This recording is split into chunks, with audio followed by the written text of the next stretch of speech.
The void between stars held secrets that most civilizations never discovered. Captain Vornith of the Keltharian Empire had learned this truth during his 23 cycles of deep space patrol. Tonight, as he stood aboard the stealth frigate Silent Observer, he was about to learn it again in the most terrifying way possible. The bridge hummed with the quiet efficiency of a well-trained crew. Vornith watched the holographic displays floating before him, each one showing endless stretches of empty space. This sector had been quiet for months, exactly as High Command had predicted. The border regions with the primitive species were always peaceful. Those young races barely understood faster-than-light travel, let alone posed any threat to the mighty Keltharian Empire. Sensor Technician Cress sat at her station, her four-fingered hands dancing across the crystalline interface. She was young for deep space duty, only in her third cycle, but her skills were exceptional. Her antennae twitched slightly as she processed the constant stream of data flowing through her console. Beside her, Tactical Officer Bren monitored potential threats. His scaled skin reflected the blue glow of his displays. He had fought in the war against the Targan swarms and carried the scars to prove it. Nothing rattled him anymore, or so everyone thought. "Captain," Cress said suddenly, her voice cutting through the ambient noise. Her antennae stood straight up, a sign of alarm among her people. "I am detecting gravitational anomalies in Sector 7. Vornith turned toward her station. His experience told him to stay calm, but something in her tone made his skin prickle. "Define anomalies." The sensor tech adjusted her controls. "Multiple objects, sir. Very large objects. The gravitational distortion is massive. I have never seen readings like this before." Bren activated his tactical overlay. His eyes narrowed as data streamed across his vision. "Captain, I am counting vessel signatures." "Many vessel signatures? How many?" Vornith asked, moving closer to their stations. The tactical officer fell silent. His clawed fingers moved frantically across his controls, checking and rechecking the data. His scaled face went pale, something Vornith had never witnessed before. "Sir," Bren finally said, his voice barely above a whisper, "I am reading 473 distinct vessels." The bridge went absolutely still. Every crew member stopped their tasks. 400 ships was more than the entire Keltharian border fleet. It was more than most invasion forces in recorded history. "That is impossible," Vornith said, but his voice lacked conviction. "Run a full diagnostic on all sensor arrays." Cress worked quickly, her antennae vibrating with stress. "Diagnostic complete, sir. All systems functioning within normal parameters. The readings are accurate." Vornith felt something cold settle in his chest. "Who commands a fleet that size? Identify the vessels." The communications officer, a thin Keltharian named Draxus, activated the identification protocols. His console lit up with cascading data streams. When he looked up at Vornith, his expression was one of complete disbelief. "Captain, the transponder signatures identify them as human vessels." The word fell like a stone into deep water. Human, the species that lived on the third planet of an unremarkable yellow star. The newcomers who had discovered faster than light traveled barely 200 revolutions ago. The primitives whose technology was rated as minimally threatening by every intelligence agency in known space. "Bring us closer," Vornith ordered, his training overriding his shock. "Full stealth protocols. I want every scanner focused on that fleet." The Silent Observer was built for exactly this type of mission. Its hull was coated with sensor-absorbing compounds. Its engines operated on a closed quantum loop that left almost no detectable signature. The ship could drift through enemy territory like smoke through air. As they moved closer, the true scale of what they were seeing became clear. Cress gasped audibly at her station. "Captain, these readings cannot be right. The power signatures are off every scale we have." Vornith studied the data flowing across the main display. Each human ship blazed with energy that should have required reactors the size of small moons. The largest vessels showed power outputs that exceeded Keltharian dreadnoughts by factors of 10 or more. Their weapons, Brent said, his voice shaking. Look at their weapon systems. The tactical display highlighted the armaments on the human ships. Particle beam arrays that could cut through planetary shields. Missile batteries that could overwhelm any point defense system. And something else, something that Keltharian sensors struggled to classify.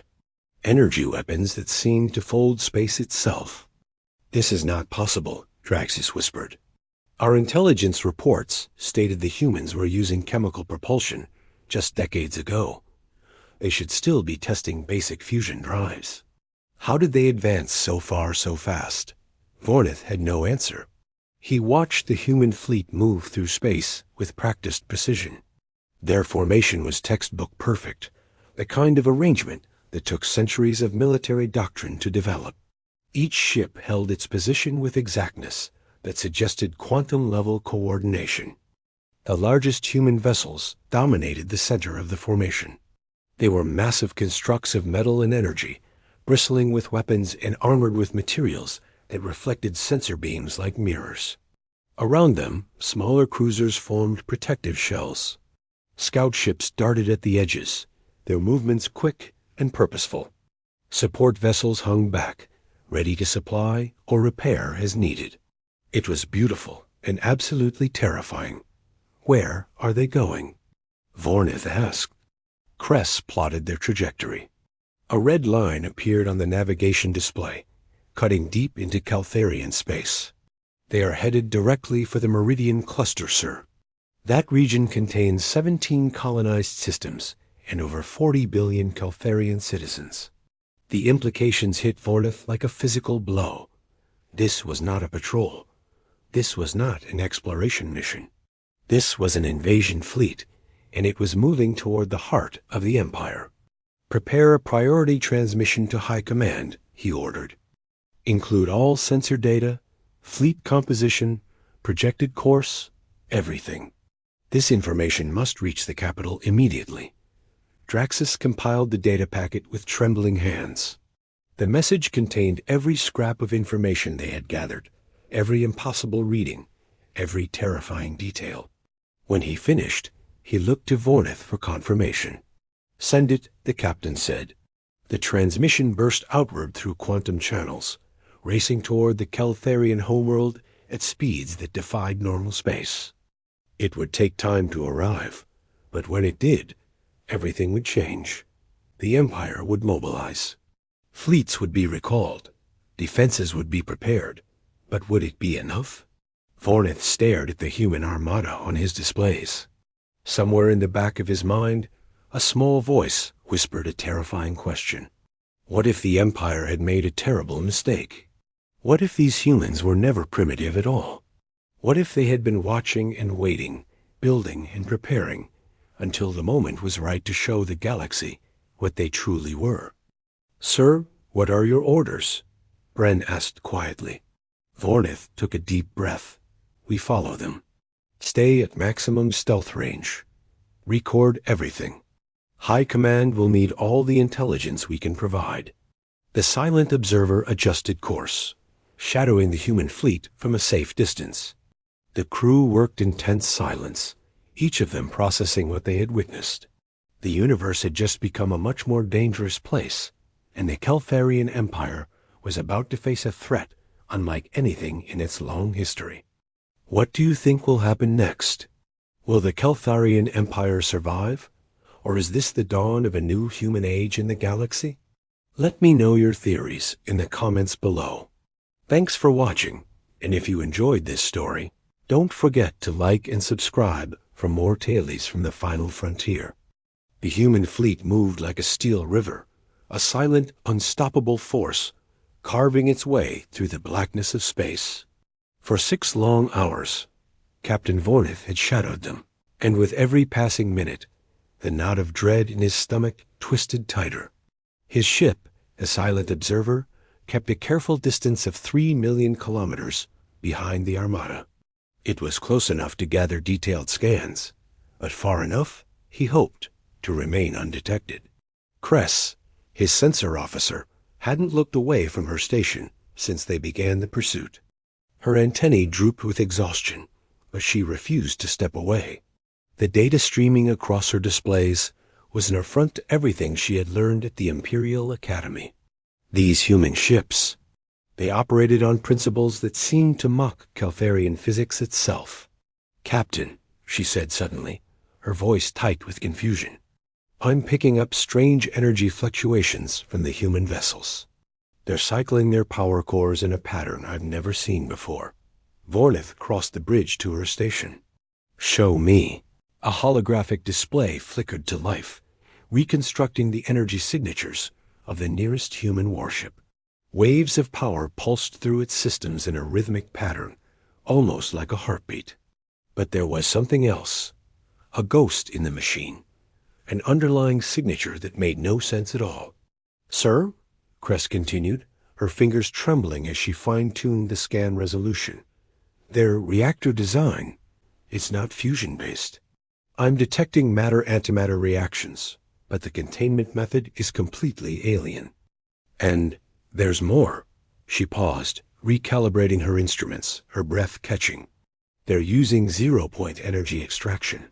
Sir, that's purely theoretical. We've been researching it for 300 cycles with no breakthrough." From the tactical station, Bren looked up, his scaled face grim. "It gets worse, Captain. I've been analyzing their point defense systems. Each of their destroyers carries automated weapon platforms with reaction times measured in microseconds. No organic crew could possibly operate that fast. They're using artificial intelligence for combat operations." A chill swept through the bridge. Artificial intelligence in military applications was forbidden. It was a taboo agreed upon by every major civilization in the galaxy. The devastating wars fought by thinking machines 5,000 years ago had nearly annihilated entire sectors. Since then, AI was restricted to simple, heavily monitored tasks. No sane species would ever give a machine control over weapons. And yet, here were the humans, doing exactly that. "Are you certain?" Vornith asked, his voice low. Bren nodded slowly. "I've triple-checked the combat response patterns. Those systems are making tactical decisions independently. The humans haven't just developed combat AI, Captain. They've perfected it." Draxus, at the communications station, spoke up, his voice barely controlled. "Captain, I've been monitoring their transmissions. They're using quantum entanglement for instant communication across their entire fleet. There's no lag time whatsoever. Every single ship is connected to every other ship in real time." Vornith felt the impossible weight of these revelations settle on his shoulders. The Keltharian Empire had been researching quantum communication for decades. The theoretical papers alone filled entire libraries. And these humans were using it as casually as his own people used simple radio waves. How did they do this? He whispered, not expecting an answer.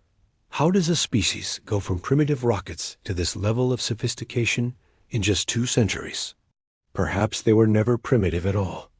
A new voice cut through the tense silence. Everyone turned. Science Officer Telmer stepped forward from her console at the back of the bridge. She was older than most of the crew, her skin marked with the dark patterns of age, but her eyes were as sharp and calculating as ever. "Explain," Vornith ordered. Telmer gestured toward the main view screen, where the human fleet glided onward. "We've been operating under a false assumption, Captain.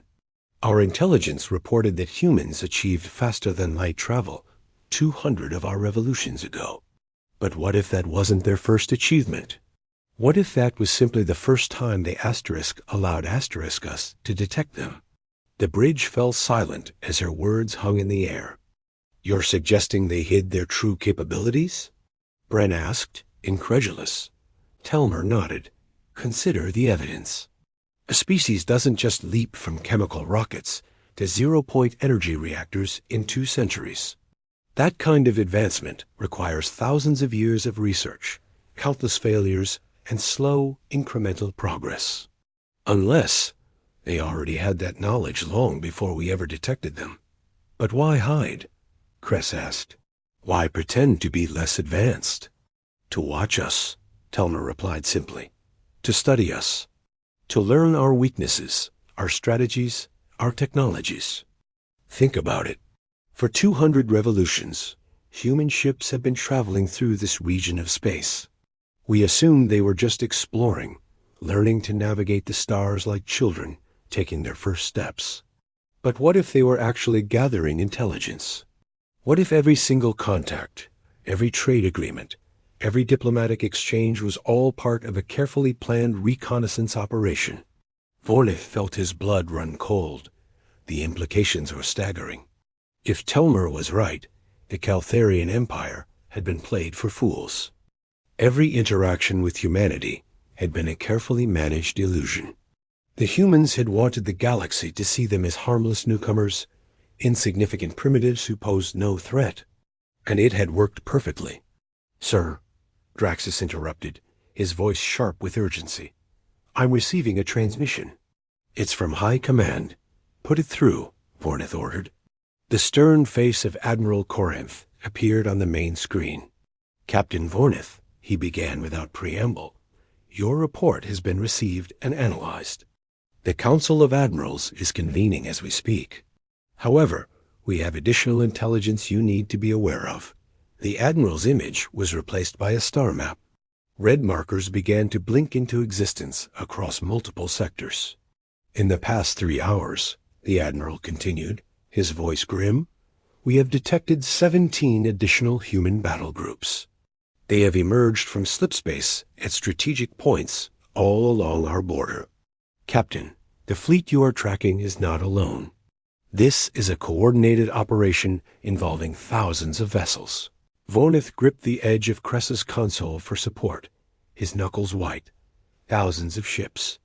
The Caltharian Empire was facing a full-scale invasion, and they had received no warning, no declaration of war, no demands. The humans had simply appeared. What are your orders, Admiral? Vornith asked, fighting to keep his voice steady. Continue surveillance, Admiral Corinth replied. We need to understand their capabilities and their intentions. The Grand Fleet is being mobilized, but it will take time. Your intelligence is critical, Captain. Whatever happens, maintain your position and keep transmitting data. The transmission ended, plunging the bridge into a heavy, oppressive silence. Captain, Bren said quietly, if the humans can detect us, we're dead. Our stealth systems are designed to hide from Caltharian sensors. We have no idea if they'll work against human technology. Vornith knew he was right.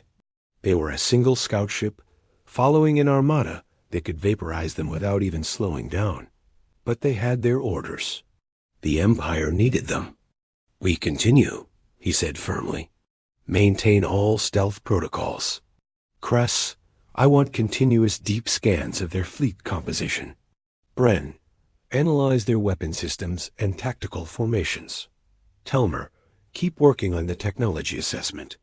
Draxus, maintain an open channel to High Command and update them every 30 minutes. The crew returned to their stations, their movements stiff, driven by years of training and discipline, even as fear gnawed at their composure. Suddenly, Kress stiffened at her console. Captain, the human fleet is changing formation. The smaller vessels are spreading out. They're forming a picket line. On the main display, the human ships began to shift. The precise, disciplined formation they had held for hours dissolved as destroyers and frigates moved outward, creating a vast perimeter around the main battle group. They're preparing for something, Bren observed. That's a defensive posture. Or, Telmer said slowly, they are preparing to detect something. Those ships are positioning themselves as sensor platforms. Captain, I believe they are conducting a sweep. The cold dread that had been building in Vornith's chest suddenly crystallized into pure terror. A sensor sweep. The humans were looking for something in the surrounding space. They were looking for observers. They were looking for ships exactly like the Silent Observer. "Cress, take us to silent running," Vornith ordered, his voice sharp as cracking ice. "Cut all active sensors. Minimal power only. Do it now." The bridge lights dimmed to near darkness. The hum of the engines dropped to a barely perceptible whisper. Every non-essential system shut down, leaving the ship drifting through space on momentum alone. In the terrible quiet that followed, Vornith watched the human picket ships spread wider and wider. Their sensor beams swept through the void like searchlights, cutting through fog. And they were moving closer, methodically searching every cubic kilometer of space between themselves and the inky darkness where the silent observer hid. Nobody on the bridge moved. Nobody spoke. They barely breathed as the human ships drew nearer, their sensors probing, searching, hunting for the eyes that had been watching them. And then one of the human destroyers turned. It turned directly toward their position, its bow pointing right at them, across 3 million kilometers of empty space like an accusing finger. "Captain," Cress whispered, her voice barely audible in the crushing silence. "They see us." The silence on the bridge of the silent observer stretched like a taut wire, ready to snap. Every member of the crew felt their hearts hammering against their ribs as the human destroyer held its position, pointed directly at their location. Vornith stood frozen, his mind racing through possibilities, each one more grim than the last. Cress watched her passive sensors with wide eyes, afraid to even breathe too loudly. The human destroyer remained motionless for what felt like an eternity. Then, slowly, deliberately, it began to move toward them. "They know exactly where we are," Bren whispered, his voice carrying a note of respect mixed with terror. "They are not searching anymore.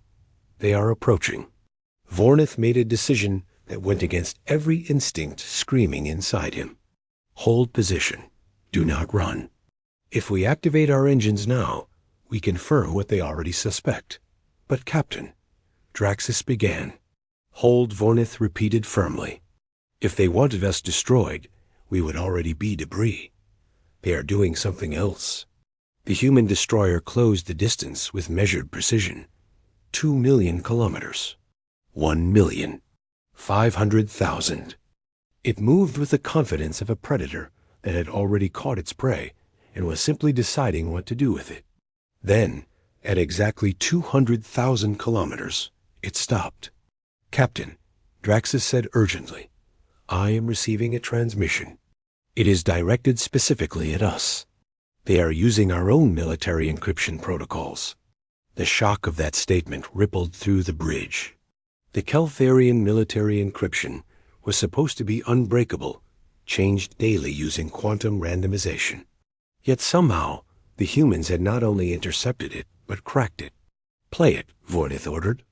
The main screen flickered to life. A human appeared before them, and Vornith felt his breath catch. He had seen images of humans before in intelligence briefings, but those had been grainy, taken from long distance. This was crystal clear, and the being before him was both familiar and utterly alien. The human was tall and lean, with skin the color of deep earth and eyes that held an intensity Vornith had rarely seen. She wore a uniform of dark blue and silver, marked with symbols that clearly denoted high rank. Behind her, the bridge of her ship hummed with technology that made Keltharian systems look primitive. "I am Commander Nessa Okoro of the Unified Earth Defense Fleet," the human said. Her voice was calm, measured, carrying authority without arrogance. "Captain Vornith of the Silent Observer, you have been following our fleet for 6.3 hours. Your stealth technology is impressive, but not quite impressive enough." Vornith felt his throat go dry, but he forced himself to respond. "This is Keltharian space. You are the ones who must explain your presence here." Commander Okoro smiled slightly, though there was no humor in it. "Is it Keltharian space, Captain? Your empire claims sovereignty over 417 star systems. Yet when we examined the historical records, we found that 308 of those systems were inhabited by other species before the Keltharian Empire arrived. species that no longer exist, or exist only as servants within your domain. The accusation hung in the air. Vornith wanted to deny it, but the truth was uncomfortable and well documented. The Empire had expanded through conquest and absorption. It was the way of things, the natural order of the galaxy. The strong endured while the weak faded. Every civilization expands, Vornith said carefully. It is the nature of survival. Perhaps, Okoro replied. But humanity has been watching your empire for far longer than you realize, Captain. Not 200 years. Try 800 years. The revelation struck like a physical blow. Telmer had been right, but even she had not guessed the full scope of it. Impossible, Vornith breathed. We have had observers in this region of space since before your great-grandfather was born. Okoro continued. We watched as the Keltharian Empire crushed the Virith people and took their worlds. We documented the forced assimilation of the Plenari. We recorded the genocide of the Thrin because they refused to surrender their independence. Did you think these things went unnoticed? Did you believe the universe was so large that nobody would see? Vornith had no response. The weight of her words pressed down on him like a crushing gravity. The crimes she mentioned were historical facts, taught in schools as glorious victories. He had never questioned them, never thought about the civilizations that had ceased to exist to feed the Empire's expansion. Commander Okoro's expression softened slightly, and when she spoke again, her voice carried something unexpected. Compassion. We do not hate you, Captain. We understand that you are a product of your culture, following orders you believe are just. But the time has come for things to change. Humanity has decided that this region of space needs a new balance of power. You mean to conquer us, Vornith said quietly. No, Okoro replied firmly. We mean to stop you. There is a difference. The 17 colonized systems in the Meridian cluster you are so worried about? Those worlds will not be touched. But the 12 systems in that cluster that belong to the Mirran people, who your empire conquered 60 years ago, and whose population you have been systematically relocating, those systems will be liberated. The Mirran will have their worlds back. Bren leaned forward at his station. You cannot enforce such a thing. A Keltharian Grand Fleet will crush you. Commander Okoro's eyes hardened. Your Grand Fleet consists of 4,200 vessels. We have been tracking every single one of them. We know their positions, their capabilities, their command structures. We have infiltrated your communication networks and your strategic planning databases. Captain, we have spent 8 centuries preparing for this moment. Do you really believe we would reveal ourselves without being absolutely certain of our ability to achieve our objectives? The tactical display behind her activated, showing not the human fleet, but the Keltharian Grand Fleet. Every ship, every formation, every defensive position was marked with perfect accuracy. It was their complete battle order, information that should have been impossible for any outsider to obtain. Kress made a small sound of despair. They know everything. Not everything, Okoro said gently, as if she could hear them. We do not know what choice you will make, Captain Vornith. You can continue to follow us, sending reports to your high command, watching as the future unfolds. Or you can do something different. What do you mean? Vornith asked. Humanity does not want war, Okoro explained. War is waste and suffering. We would prefer a transition of power that preserves lives on all sides. But we will use force if we must. You have seen our capabilities. You understand what will happen if your empire chooses to fight. Millions will die, perhaps billions, and in the end, the outcome will be the same. We will win, because we have already won. We won 800 years ago when we decided to prepare for this day. She paused, letting her words sink in before continuing. But there is another path. Your emperor, your council of admirals, they will order your fleets to fight because they cannot imagine surrender. They have ruled for so long that they believe their dominance is eternal. You, however, are different. You are out here in the darkness, seeing the truth with your own eyes. You have a choice to make. What choice? Vornith whispered. Return to your empire, Okoro said. Tell them what you have seen. Tell them that humanity offers peace with conditions. The conquered peoples will be freed. The empire will withdraw to its original territories. In exchange, we will share our technology, our knowledge, our advancements. The Keltherian people will not suffer. They will prosper in ways they never imagined. But the age of conquest must end. And if we refuse, then your empire will burn, Okoro said simply, with no malice in her voice, only certainty. Not because we are cruel, but because we have witnessed too much cruelty already. The galaxy is changing, Captain. Humanity is offering your people a chance to change with it peacefully. Whether they accept that offer is not my decision. It is yours. The transmission ended, leaving the bridge in stunned silence. Vornith looked at his crew.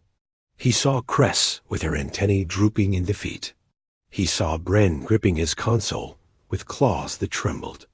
He saw Draxus staring at blank screens, and Telmer with her aged eyes distant and thoughtful. They were good people. They had served the Empire faithfully. But they had also just seen the future, and it terrified them. Set course for the capital, Vornith said quietly. Maximum speed. Prepare a full report for High Command. Include everything.